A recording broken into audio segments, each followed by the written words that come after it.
The Hennepin County Medical Center smelled like antiseptic and ambition, and on the morning of September 14th, both were suffocating. Dr. Lorraine Okafor had been awake for 22 hours. She stood at the nurse's station on the 4th floor, reviewing discharge paperwork for a 63-year-old man named Gerald Hutchins, who had come in 2 nights ago with chest pains that turned out to be severe acid reflux and a deep, stubborn loneliness.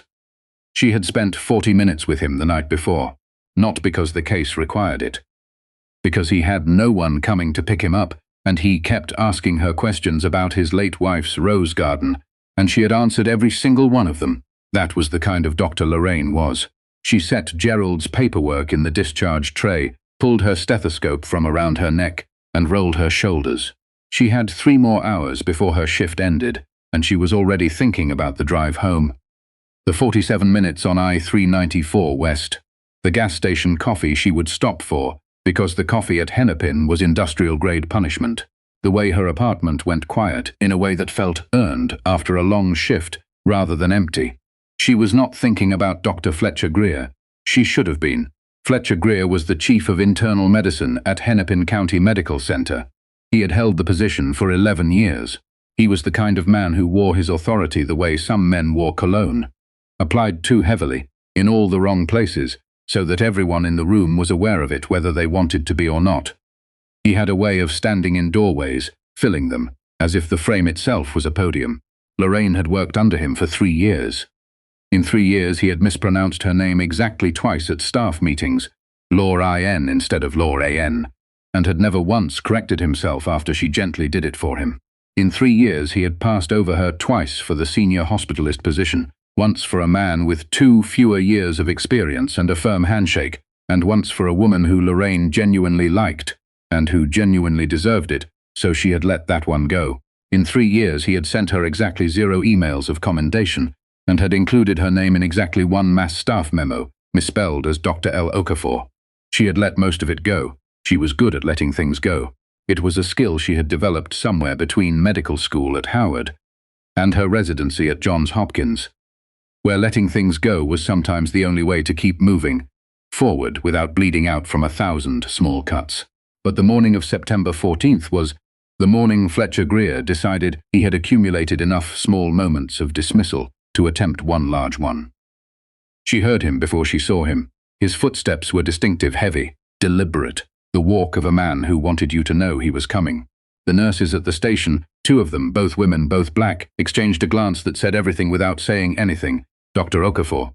He said it the wrong way again. Lorraine. A word. He didn't wait for her answer. He turned and walked toward the small conference room at the end of the hall, the one with the glass wall and the broken blind that someone had submitted a maintenance request for in March, and that still, in September, hung at a permanent 30-degree angle, letting everyone in the hallway see inside. She followed him, not because she felt she had to, because she was curious, and because she had learned that curiosity was more useful than dread. He closed the door behind her. He didn't offer her a seat, which told her something. He stood with his hands clasped behind his back, which told her something else. "I've had a complaint," he said. Lorraine waited. "From the Hutchins family. The son called this morning." He paused as if this were the end of a story rather than the beginning of one. "He says you kept his father in the hospital an extra night unnecessarily. That you ran redundant tests, Darth. I kept Gerald Hutchins for observation because his troponin levels had been slightly elevated on admission, and I wanted a repeat draw at 12 hours before clearing him. The initial EKG was normal. The chest pain presentation was classic GERD. The initial EKG was normal," she agreed. "Which is why I ordered the troponin. Because a normal EKG does not rule out NSTEMI. And Gerald Hutchins is 63 years old with a family history of cardiac disease that his son apparently did not mention when he called you this morning." Greer's jaw tightened slightly. "The son is concerned about the bill. Then the son should take that up with billing. Dr. Okafor, there was a warning in it now." She noticed he still said it wrong. "This is not the first time I've had to address your tendency to overtreat." She said nothing. "You have a pattern. I've seen it in your patient logs. Extended observation windows, additional consults, tests that add cost without clear clinical necessity. Now I understand that you trained at a certain kind of institution with a certain kind of philosophy." She felt the sentence land. She understood exactly what certain kind of institution meant when said in that tone by that man in that room. Johns Hopkins, she said pleasantly, and Howard before that. He smiled. It was not a kind smile. Right, but here at Hennepin we operate on evidence-based protocols. We're not a teaching hospital looking to cover every base for academic interest. We have throughput targets. We have length of stay benchmarks. And frankly, your numbers have been pulling the department average in the wrong direction for 2 quarters. There was a chair beside her. She pulled it out and sat down. She did it slowly, deliberately, in a way that was technically polite, and somehow deeply not. "Are you placing me on a performance improvement plan?" she asked. Something flickered across his face. "I'm having a conversation. Then I'd like to make sure I understand the conversation. You're telling me that a patient's son complained about a bill, and your response is to characterize 3 years of my clinical practice as a pattern of overtreatment. I'm telling you that there are concerns." Gerald Hutchins's repeat troponin at 12 hours showed an increase of 31%. She kept her voice even. "That is, by standard definition, a rising troponin." I contacted cardiology. They agreed the presentation was ambiguous enough to warrant the additional night for monitoring. Cardiology's note is in the chart. If the son would like to dispute the clinical decision, he is welcome to request a peer review. I would welcome a peer review. Greer stared at her. "I would genuinely welcome it," she said again, in case he had missed it the first time. The silence in the room was a particular kind of silence. Lorraine had sat in enough rooms like this one to know its texture. It was the silence of a man recalibrating, trying to determine whether the ground had just shifted or whether he was imagining it. "Your attitude," he started. "My attitude is that I am a physician who made a clinically defensible decision for a patient, and I would like to discuss it in those terms." She paused. "Is there a clinical argument you'd like to make? I'm genuinely interested." He had not prepared a clinical argument. She could see that. He had prepared a posture, a tone, a set of implications. He had not prepared for her to ask him to speak the same language she did. "I don't think you appreciate how these interactions look," he said finally. "When patients, when families, come away, feeling like the care was excessive. One family, one son who is worried about a bill. It reflects on the department, Dan. Then I hope the department looks as though it practices thorough, evidence-based medicine." She stood up. "I have patients to see. If you'd like to formally initiate a performance review, I'll need that in writing so I can notify HR and my department liaison." She paused with her hand on the door. "Is there anything else?" He said nothing. His face had done something complicated that she did not spend time analyzing, because she had 3 more hours on her shift, and Mrs. Delacroix in 412 needed her wound checked, and Mr. Ozzie in 408 had questions about his discharge medications that his nurse had flagged as requiring physician clarification. She walked out. She did not walk quickly. She walked the way she always walked. Purposeful, unhurried, like she had somewhere to be and knew exactly how to get there. The nurses at the station did not look up, but one of them, Kezia, who had been at Hennepin for 14 years, and who noticed everything, pressed her lips together in a way that meant she had seen, and she understood, and she was not surprised. What Fletcher Greer did not know, what he had not thought to find out, in the way that certain people in certain positions never think to find out, was that 6 weeks earlier, Lorraine Okafor had been appointed to the Minnesota Department of Health's Hospital Quality Review Panel. It was not a secret.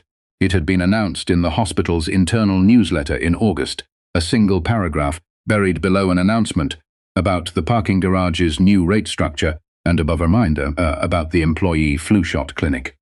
Greer had apparently not read past the parking rates.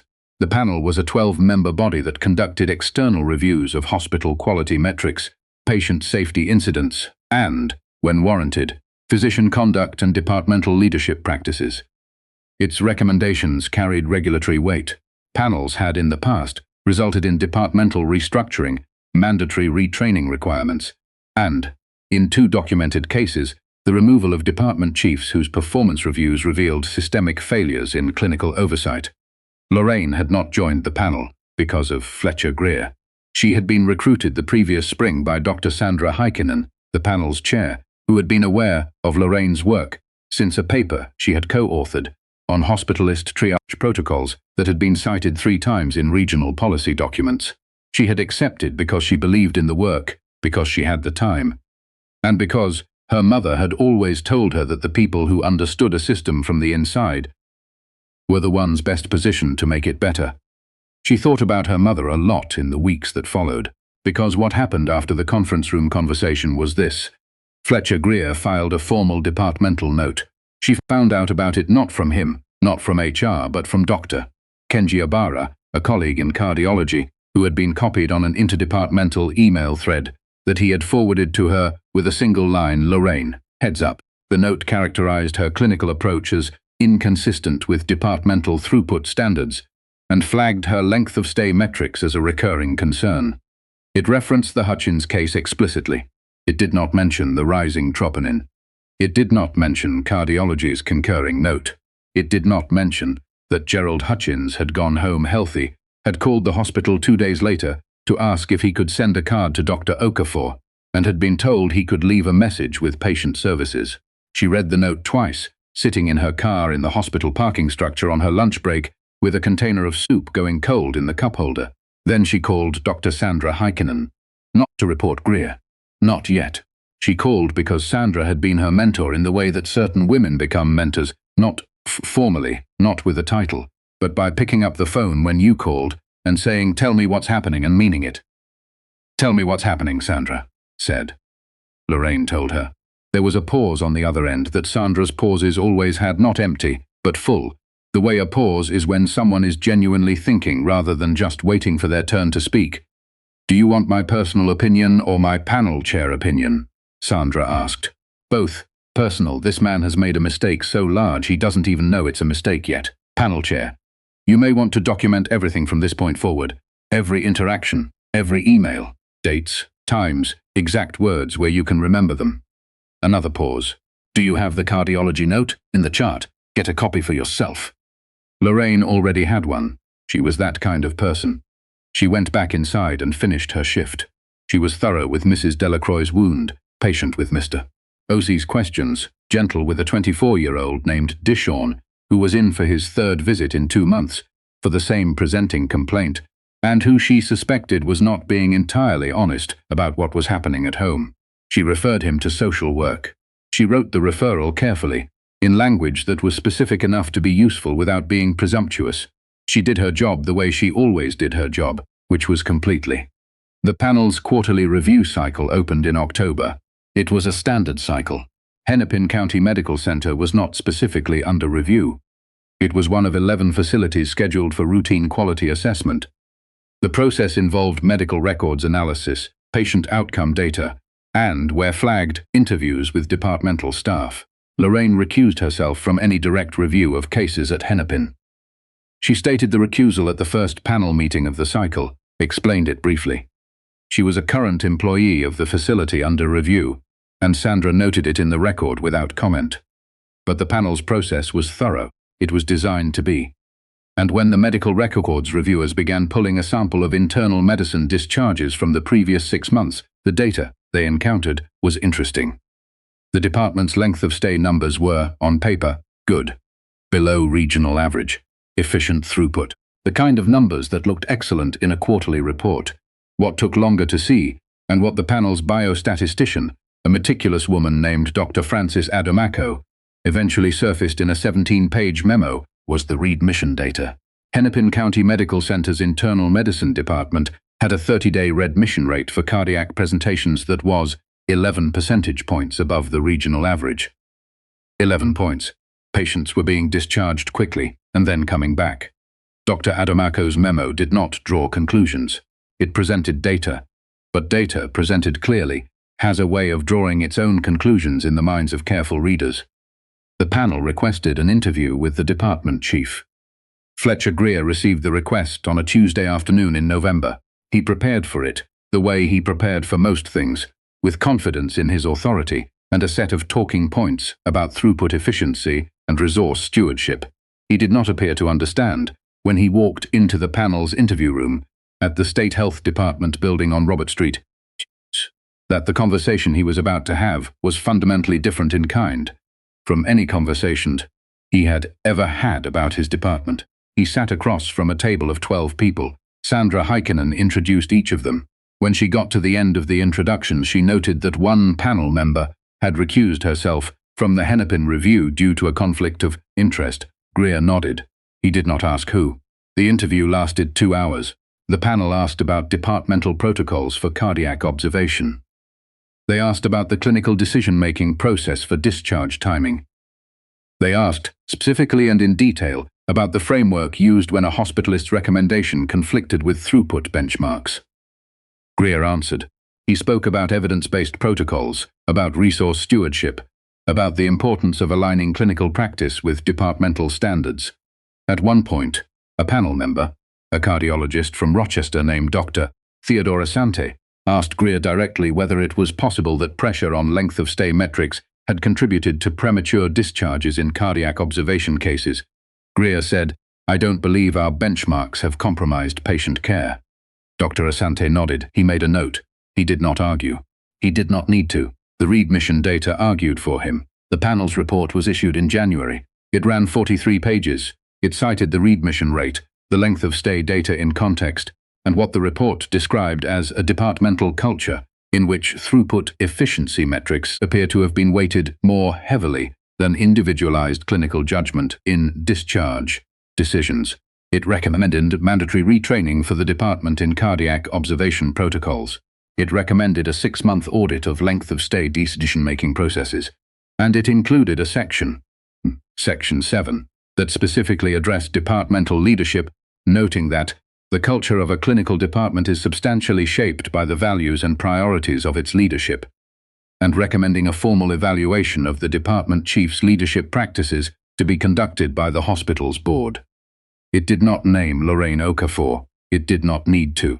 The Hutchins case was referenced in the data. The cardiology note was in the record. The departmental note Greer had filed was also in the record, obtained during the panel's document review, and the panel's legal analyst had flagged it in her own memo as an example of the dynamic the report described. Lorraine read the report on a Sunday morning in her apartment, sitting at her kitchen table with coffee. That was actually good, because she had made it herself. She read it slowly. She read Section 7 twice. She thought about Gerald Hutchins, who had sent a handwritten card to patient services that had eventually found its way to her mailbox in the physician lounge. The card had a picture of a cardinal on the front. Gerald had mentioned his late wife loved cardinals, and inside, in careful handwriting that suggested he had pressed down too hard with the pen, he had written, "You listened when you didn't have to. That's all any of us want." She thought about Kezia at the nurse's station, who had pressed her lips together and said nothing, because she had learned, in 14 years, that sometimes saying nothing was the only safe option. She thought about Deshawn, who was 24, and had come back 3 times with the same complaint, and whether any of the other hospitalists had referred him to social work, and made a note to check. She finished her coffee. She rinsed the mug. She stood at the window of her apartment for a moment, looking out at the Minneapolis skyline in the January cold, the buildings going silver against a sky the color of old pewter. She wasn't thinking about Fletcher Greer. Not exactly. She was thinking about what happened next, and what happened next had nothing to do with him. The hospital's board convened its leadership review in February. Lorraine was not involved. She had returned to her regular panel duties, which were substantial. She had submitted a proposal for a regional study on hospitalist readmission rates that Sandra had called the paper I've been wanting someone to write for 3 years. She heard about the board's decision the way most of the hospital heard about it. Through the internal communications system, a brief message from the hospital's CEO that went out on a Friday afternoon, the timing of which told you everything you needed to know about how the administration felt about the news it was conveying. Dr. Fletcher Greer had resigned as Chief of Internal Medicine, effective immediately. The message cited his decision to pursue other professional opportunities. There was a sentence about his contributions to the department over 11 years that was grammatically correct and entirely empty. By Monday morning, the rumor infrastructure of a large hospital being what it is, most people knew the shape of what had happened, if not all of the specifics. Kezia, at the nurse's station, said nothing, but when Lorraine came in for her shift that morning, Kezia handed her a coffee, actual good coffee, from the place 2 blocks down that Kezia sometimes walked to on her break, and the look on her face when she handed it over was the only commentary either of them needed. Lorraine thanked her. She meant it. She went to see her first patient of the morning, a 71-year-old woman named Ms. Vivian Tran, who had come in overnight with shortness of breath and who was anxious and a little frightened, and who needed someone to sit with her for a few minutes and explain, carefully and completely, what the plan was going to be. Lorraine sat down. She explained. She answered every question. She did not look at the clock. She was in no hurry. She was exactly where she was supposed to be.